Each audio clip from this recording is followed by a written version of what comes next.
1961 সালের 19 মে বরাক উপত্যকায় বাংলা ভাষাকে সরকারি ভাষায় মর্যাদা দেওয়ার দাবিতে ভাষা আন্দোলন হয়েছিল।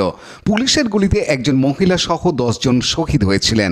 বাঙালির কাছে 19 মে একটি গুরুত্বপূর্ণ দিন। এদেশে মাতৃভাষার জন্য এমন রক্তক্ষয়ী সংগ্রাম আর কোনো ভাষার জন্য হয়নি। দিনটি স্মরণীয় অসমে নয়, বাংলাতে পালিত হচ্ছে এই দিনটি। তবে নতুন প্রজন্ম এই দিনটির সম্পর্কে জানুক, এজন্যই হুগলি চুঁচুড়া বাংলা ভাষা ও সংস্কৃতি সংরক্ষণ সমিতি চুঁচুড়া ময়দানে ভাষা শহীদ স্মারক স্তম্ভের সামনে শ্রদ্ধা নিবেদন করল। মাল্যদান, শিলচর ভাষা শহীদ দিবস স্মরণে বক্তব্য, সমবেত সঙ্গীত পরিবেশন, স্বরচিত কবিতা পাঠে অংশ নেয় বিভিন্ন সাংস্কৃতিক দলের সদস্যরা। উপস্থিত ছিলেন শিক্ষক প্রণব হালদার, পৌরপ্রধান অমিত রায়, সভাপতি মানবেন্দ্র মুখোপাধ্যায় সহ বিশিষ্টজনেরা। পৌরপ্রধান অমিত রায় এই উদ্যানের সৌন্দর্যায়ন করে ভাষা উদ্যানে রূপান্তরিত করার কাজ চলছে বলে জানালেন। সেটা পৌরসভার পক্ষ থেকে করেছিলাম 15 সালে। সেইখানে যেমনি 21শে ফেব্রুয়ারি অনুষ্ঠান হয়, আজকের দিনে 19শে মে এই অনুষ্ঠানটি পালিত হবে। এখানে সব যতগুলি সংগঠন আছে, এখানে ভাষা বাংলা ভাষা সংস্কৃতি সংরক্ষণ সমিতি থেকে আরম্ভ করে সবাই এইখানে আমরা অনুষ্ঠান হবে, এখানে তাদের স্মরণ করা হবে, শ্রদ্ধা জানানো হবে। এর ভেতর দিয়ে আজকে সকালে আমরা আমাদের এই অনুষ্ঠানটা শুরু করব।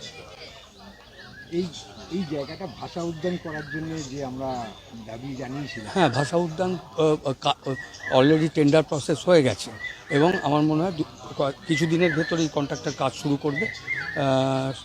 তারা এসে, আমি নিজেই ছিলাম, সব দেখিয়ে দিয়ে গেছি। কয়েকদিনের ভেতরেই কাজ শুরু হবে।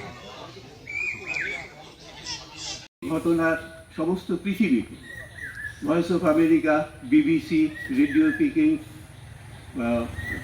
পাকিস্তান রেডিও, সমস্ত জায়গা থেকে সেগুলো সম্প্রচার করা হলো এবং বিভিন্ন জায়গায় প্রতিবাদ সভার আয়োজন করা হলো।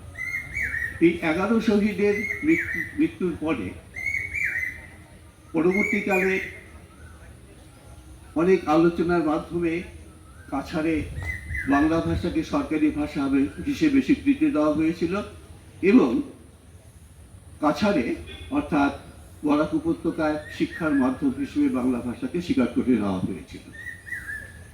তো এই আন্দোলন যে 19 মের আন্দোলন যেটা সেদিন হয়েছিল, তার Shyamal Sinha report, Hooghly TV. Like, share, subscribe করুন হুগলি টিভি। খবর এখন বুক পকেট।